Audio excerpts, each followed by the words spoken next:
Hi everyone, and welcome to the tutorial for the Pink Panther, or at least part 1 of the tutorial. As always, let me start by rolling the Patreon credit roll, and this time I can welcome Les among the new top tier Patreons. If you want to make a contribution to the channel and gain access to notation, tablature files and early access to new tutorials, then please head over to the Patreon page and join up as well. If you want to make a contribution without monthly fees, you can find a PayPal donate link down below in the description. The Pink Panther is a special Tommy song. This song doesn't feel like a carefully crafted solo acoustic arrangement, but it feels rather like a spontaneous jam using the Pink Panther as a rough guideline.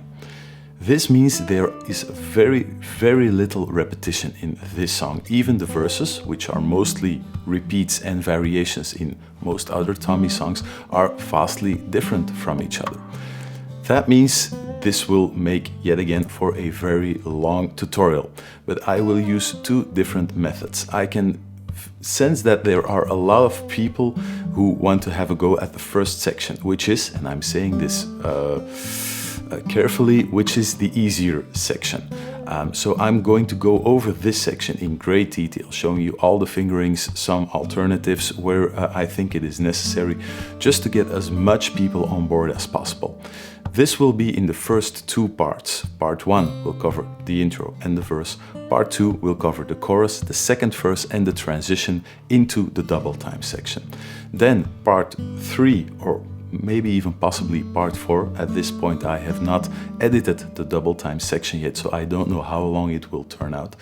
That section about the double time solo will be a bit different in terms of teaching method. For that section, I do expect the people who want to give that a try to have a firm grasp of basic guitar technique, so picking, hammer-ons, pull-offs, that you have all of that in order, so I can go a bit quicker over that solo section, because if I have to address each and every single note in that part, that would make for a 6-part tutorial in itself.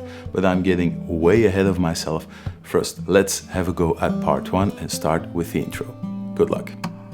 Okay, so let's get to work on the tune. The guitar is in standard tuning and all you need is a plectrum. Now, that being said, let's get to work on the intro straight away. Here we go.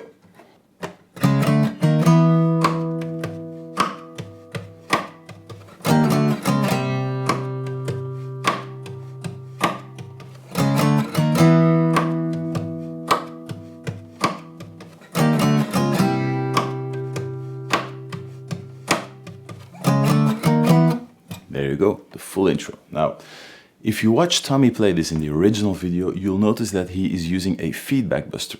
He's doing this because he is using his internal pickup system, which makes a big difference when it comes to those percussive parts in between the chords.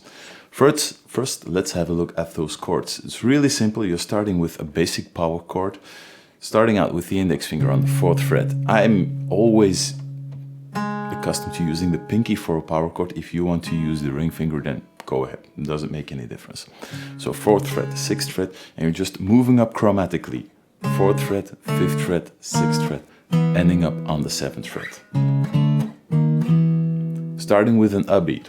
1, 2, 3, ending up on the first beat. Then you're moving back down 1 fret to E flat, and you're going for a dominant 7th chord. So E flat, dominant 7th, little bar across the 5th fret, ending in the ring finger and the pinky, just a straight up chord. Most of you will probably have played this before. Ending in the pinky on top, this is now the leading melody note, moving back down chromatically from the 6th fret, 5th, 4th, back to the 3rd.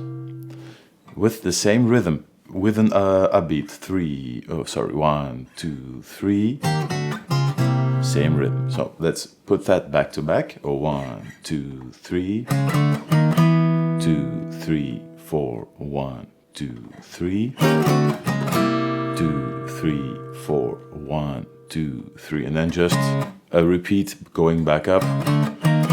2, 3, 4, 1, 2, 3. 2, 3, 4, 1, 2, 3, and then we're into the first verse or the main theme of the song. Now, in between those long pauses, you're holding down each chord, basically almost 2 full bars. Something has to happen, or at least Tommy thought something should happen, and he's adding in some percussive taps. Now, Tommy uses the top of the guitar, he uses the middle finger and ring finger to tap right behind the bridge, which gives him a big bass drum-like sound, and then he uses the side of the pick down below on the bridge, and he taps that on the top of the guitar to give a really sharp snare sound.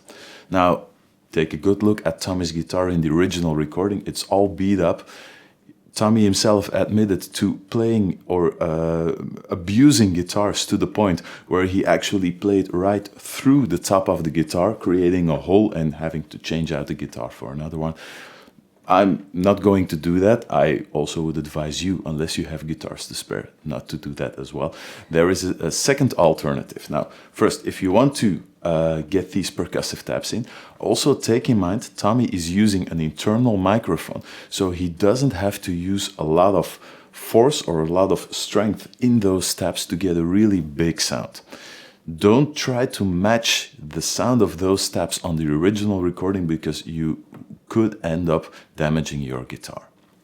So instead of using the fingers behind the bridge and the side of the pick on the top of the guitar, I tend to use the palm of my hand down here on the top of the guitar lightly, and then slapping, I'm holding the pick, slapping the side of the guitar with the middle finger or the index finger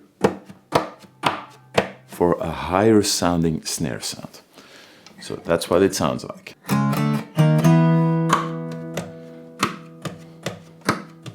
So, and the point is to get a high percussive sound, sort of like a snare drum, and a lower percussive sound, sort of like a bass drum. This is the rhythm Tommy is using. 1, 2, 3.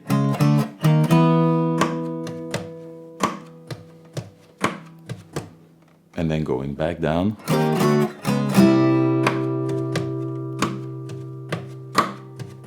And then going back up. Tommy is adding in some variations. Sometimes he likes to strum the plectrum across the strings on top, scraping the plectrum across the top of the guitar. Again, I'm not really a fan of doing that to my guitars. If you want to go ahead and just really slow down the original recording, it'll be quite clear what he's doing. I'm going to focus on this rhythmic pattern. So let me count along really slowly so you can get a good look or have a good listen to what it would sound like if you want to slow it down to get it into your fingers. 1, 2, 3, 4. 1, 2, 3. 1, 2, 3, 4. 1, 2, 3. Basically always the same thing. 3, 4. 1, 2, 3, 4. 1, 2, 3. And then back to the next chord. So it's really lightly, palm of the hand, underside of the fingers against the side of the guitar to get those percussive sounds. One more time the intro, really slowly, then we're straight off into the first verse.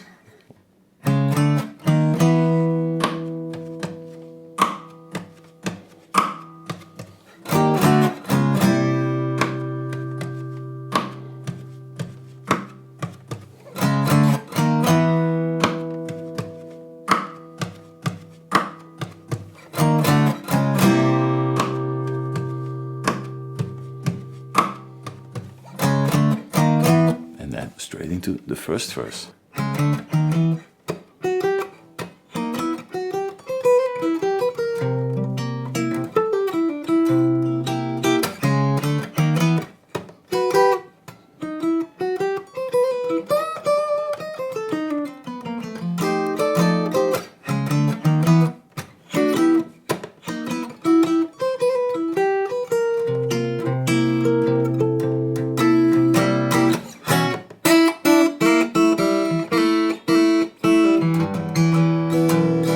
Straight into the chorus section.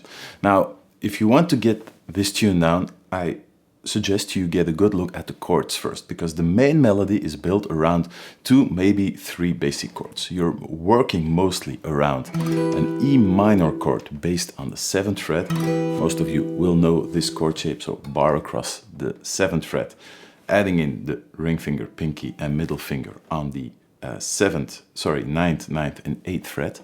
You're not really playing this chord, but almost anything you're doing or involving the main melody of the Pink Panther is moving around this chord shape. So you're moving up and then moving to the middle finger, which is the 3rd of the chord, moving to the ring finger, which is the root of the chord, and then from the 8th fret back to the 7th fret. So everything is moving around this chord. These 3 notes are the main melody notes, and everything else is playing around that chord shape. The next chord you will have to play is a C dominant 7th chord. Most of the time you will play it like this, with a bar across the 8th fret, ring finger, middle finger, leaving out the D string to ring out with the bar on the 8th fret. And you will often have to use other fingers. You will also have to shift this chord to a C sus4, and Tommy does this by moving up the middle finger to the 10th fret. So middle finger 10th fret on the G string, moving down to the 9th fret. Those 2 chords make up for most of what you just saw in the verse. Now let's have a quick look at how most of this works.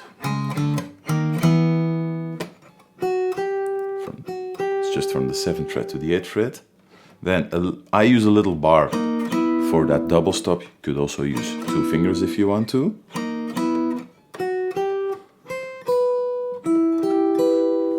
You can really recognize that E minor shape in this little triad.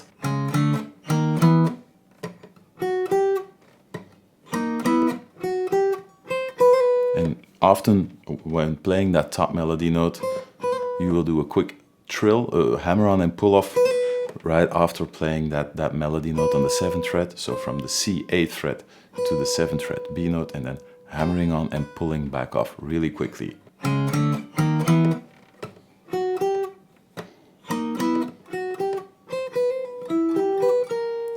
A little triplet there in terms of rhythm.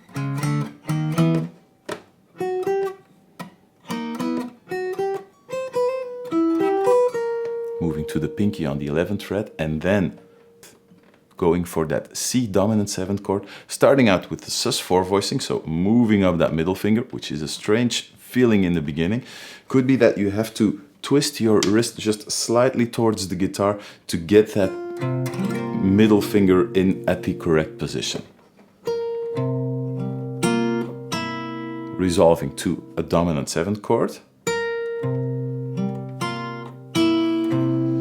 Then a really short bass note, and then adding in the melody. You will notice throughout the tutorial that I'm often adding extra techniques in comparison to what Tommy is doing. Tommy is picking these notes. I often find myself doing hammer-ons and pull-offs to play that melody. That is also something, since the song feels somewhat like a jam more than an actual composed song, I think you're almost free to do what you need to do in order to get this song into your fingers, whether it is picking every note, playing hammer-ons and pull-offs. So if you see something in the tutorial that you think, well, I think it's easier this way, then just go for it, go ahead. This really isn't thought out as much as most of other Tommy songs, so you can give it your own twist just as well. So ending up on that pinky. I'm using fingers for those 2 notes, for those double stops. You could just as well use the plectrum. And then the little melody. And then Tommy leaves that ring finger ringing out, adding in the thumb over the side of the neck, adding in as well the index finger and the middle finger to get another C dominant 7th chord. Now, if you don't like to use the thumb over the side of the neck, then you could just as well use a bar on the 8th fret yet again. Then you have to make sure that you don't accidentally pluck that A string. the exact same thing. So one more time. Short bass note, melody, and then straight back to the same intro we used before, starting on the 4th fret, moving up. Let me play those 2 bars or that little intro section back to back.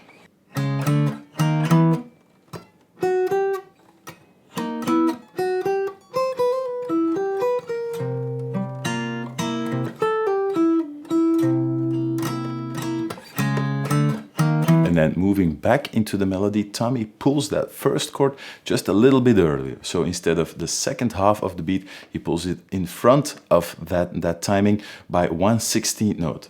1, 2, 3. Just a little bit earlier. The most difficult part in this first section is that short bass note having to head into that melody straight away. That's quite fast. Now, second section. 1, 2, 3.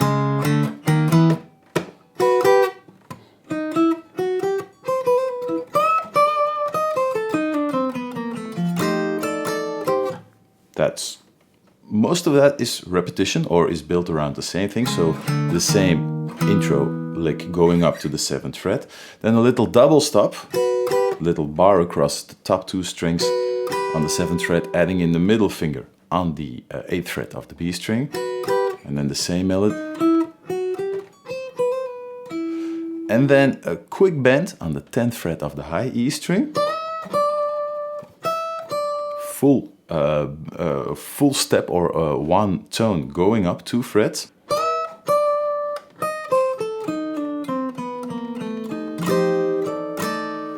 So what is happening is the bend is on the 4th beat of the previous bar. 1, 2, 3.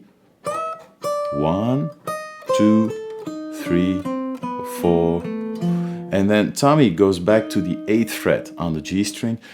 I sometimes like to go to the 8th fret on the A string because that is the root of the next chord, which is an F dominant 9th chord.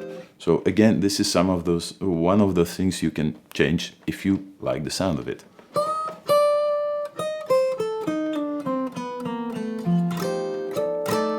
Fingering, so going up for the bend. 1, 2, 3.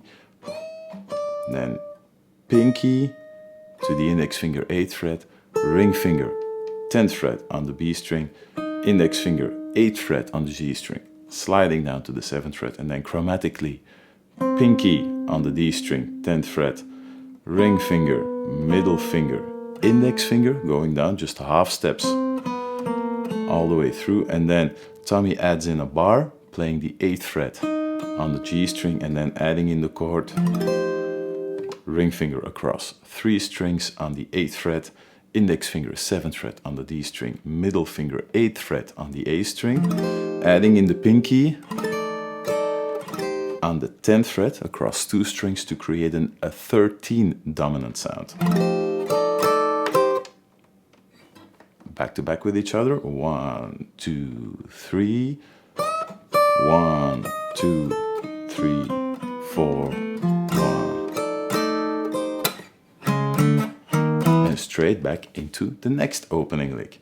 We're moving back to that E minor chord. Now, before we continue, let me play those first 4 bars or that opening section up until this point to see what you already got. 1, 2, 3.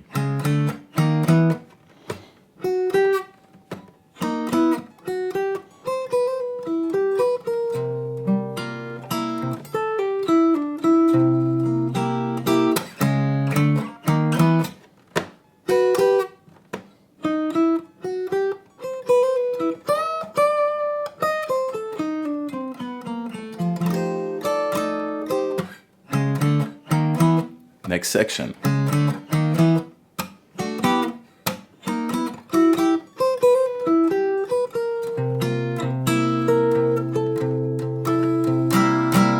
That's a bit different, that ending section, but it's all based around that C chord. First time around, it's again on that E minor chord.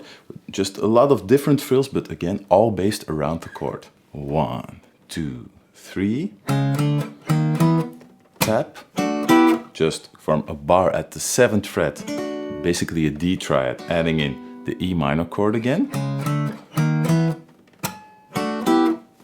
Always those taps in between, you can sort of add them where you want them. Again, the same fill we played the first time. I'm using a little bar from the 8th fret to the 9th fret. And then the little double stop ring finger on the 9th fret, index finger on the 7th fret of the B string. That first one is a bit dissonant. Adding in the middle finger, again going for that E minor fingering.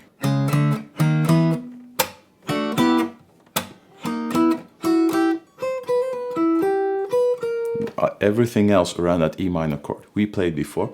Maybe one thing, I'm again using plectrum and fingers for that chord change from that D triad to that E minor triad. Again, you can use the plectrum.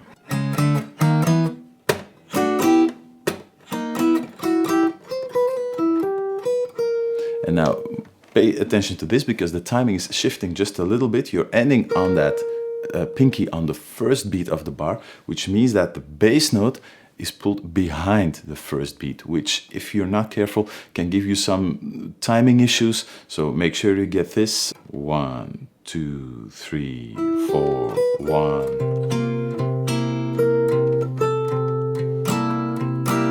And what is happening here, we're playing around with that C dominant chord. Again, we're starting out with the pinky and that middle finger on the 10th fret, sliding down to the 9th fret to go from sus4 to dominant 7th.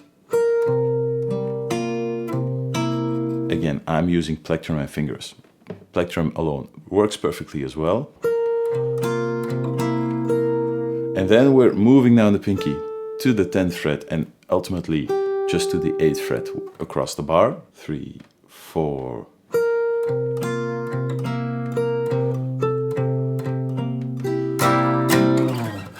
Moving down. The timing of that second bar is something that took me a while to transcribe, so I'm going to do it one more time, a bit slower. 1, 2, 3, 4. 1, 2, 3, 4. 1, 2, 3, 4, 1. That's, to me, it feels really something that is shifting, and Tommy's rescuing everything right with that very last chord, because it feels a little less balanced than everything else we did up until this point. One more time. 1, 2, 3, 4. 1, 2, 3, 4, 1. You could play around with the timing in this part, but the most important part is to get that last E minor 13 chord in front of the beat. So you get 3, 4, 1. That has to land in front of the beat. Last chord is a special one as well. Tommy plays open string, 2nd fret, then again an open string, and then 2 times the 2nd fret again. Very moody chord, but Tommy is using that trick again where he fingers those 2 strings with one single finger. Either, I'm forgetting, it's the index finger or the middle finger. What I mostly do now is I fret the basic E minor chord just with the index finger and the middle finger, and a little bar across those 2 top strings. You could also just play using all 4 fingers, index finger, middle finger, ring finger, and pinky. But that's a lot of fingers to get straight away to the exact right point for such a short chord coming down from that E minor chord. 1, 2, 3, 4. 1, 2, 3, 4, 1. So now I notice this, that I'm actually not even using the middle finger. I have started to adapt Tommy's technique as well, using the middle finger for those 2 strings, laying it slightly flat for to create a little bar, but I used to do this, so somehow it's starting to grow on me, that little technique. So that's what I used to do, so using that fingering. See what works for you. If it's easier using all 4 fingers, then go ahead. You could also go for the easy way out and just play an E minor chord, but this really is a moody chord, and you will be needing that one in the rest of the song as well. We're almost done. So let me play those two bars, that section going from E minor to C one more time. Then we're adding the last lick, and then you're done for the first verse.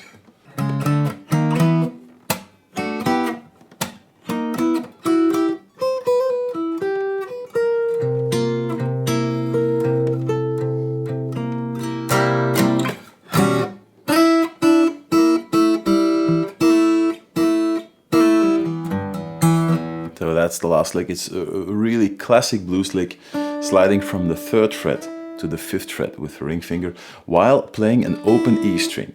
When you first play them together, they are quite dissonant. Once the ring finger moves up to the 5th fret, it's the exact same note.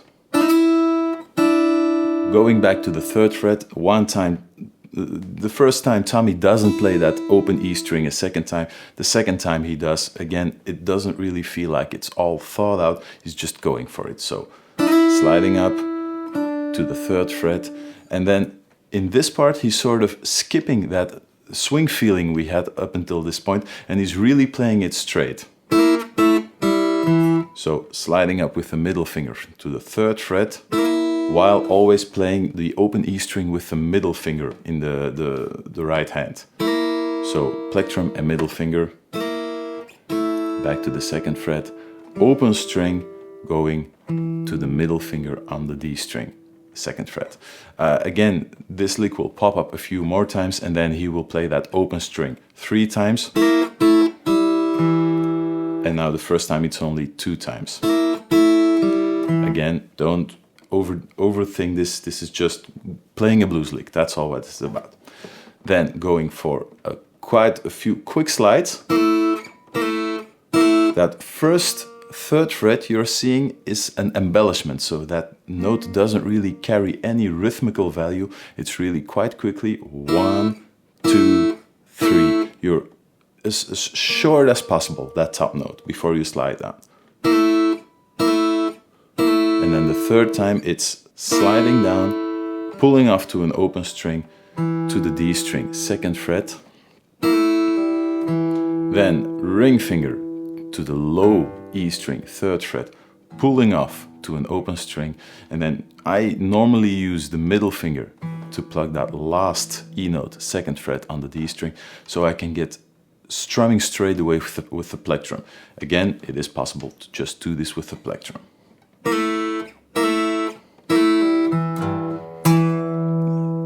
And with the plectrum now, the exact same thing. Back to back, that blues lick, 3, 4.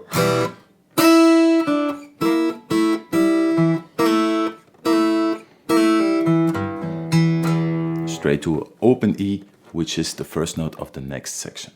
Now, one more time, that timing-wise, up until this point, you have always played with a swing feel, and for this little lick, Tommy goes straight, just for 1 second. 3, 4, 1 and 2, and so it's completely straight and it's not played.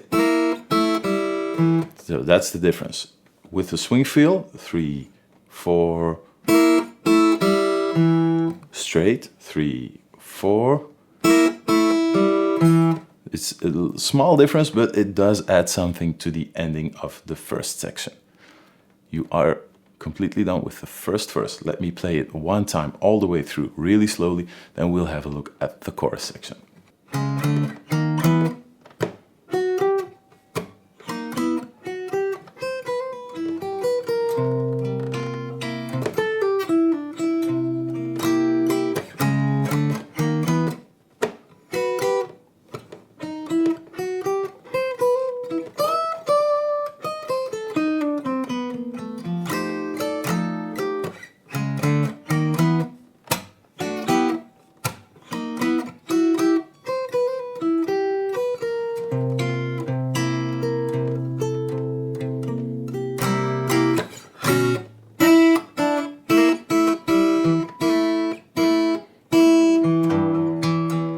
The end of the first verse seems like a good place to conclude part 1 of the tutorial.